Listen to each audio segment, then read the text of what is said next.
दो बिल्लियों और बंदर की कहानी। दो बिल्लियों की आपस में अच्छी दोस्ती थी। वे सारा दिन एक दूसरे के साथ खेलती, ढेर सारी बातें करती और साथ ही भोजन की तलाश करती थी। एक दिन दोनों भोजन की तलाश में निकली।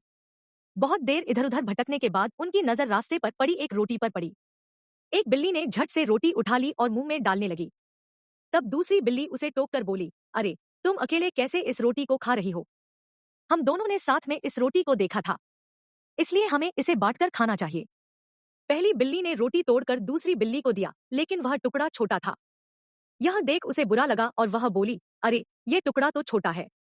तुम्हें रोटी के बराबर टुकड़े करने चाहिए थे। तुम मेरे साथ बेईमानी कर रही हो। इस बात पर दोनों में बहस होने लगी। बहस इतनी बड़ी कि दोनों लड़ने लगी। उसी समय वहां से एक बंदर गुजरा। उन्हें लड़ते हुए देख उसने कारण पूछा। बिल्लियों ने उसे सब कुछ बता दिया।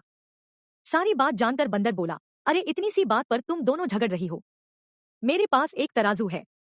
यदि तुम दोनों चाहो तो मैं ये रोटी तुम दोनों में बराबर बराबर सकता हूँ। बिल्लियां तैयार हो गई।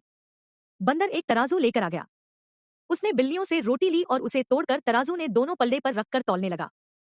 भूखी बिल्लियां उसे आस भरी नजरों से देखने लगी। तराजू के पल्ले पर रखी रोटी के टुकड़े में से एक टुकड़ा बड़ा और एक टुकड़ा छोटा था, जिससे पल्ला एक तरफ झुक गया। तब बंदर बोला, अरे, ये क्या, एक टुकड़ा दूसरे से बड़ा है। चलो मैं इसे बराबर कर देता हूँ। उसने रोटी के बड़े टुकड़े को थोड़ा सा तोड़ा और अपने मुंह में डाल लिया। अब दूसरा टुकड़ा पहले से बड़ा हो गया। बंदर ने अब उसे थोड़ा सा तोड़ा और अपने मुंह में डाल लिया। फिर तो यही सिलसिला चल पड़ा।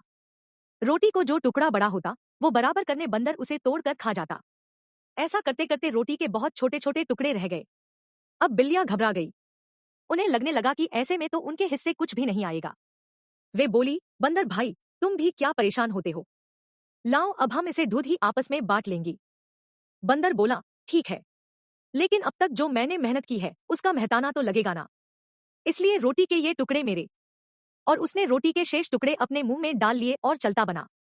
बिल्लियां उसे देखती रह गई। उन्हें अपनी गलती का एहसास हो चुका था। वे समझ गई कि उनकी आपसी फूट का लाभ उठाकर बंदर उन्हें मूर्ख बना गया। उसी समय उन्होंने निर्णय लिया कि अब कभी झगड़ा नहीं करेंगी और प्रेम से रहेंगी। सीख, मिलजुल कर रहें, अन्यथा आपसी फूट का फायदा कोई तीसरा उठा लेगा।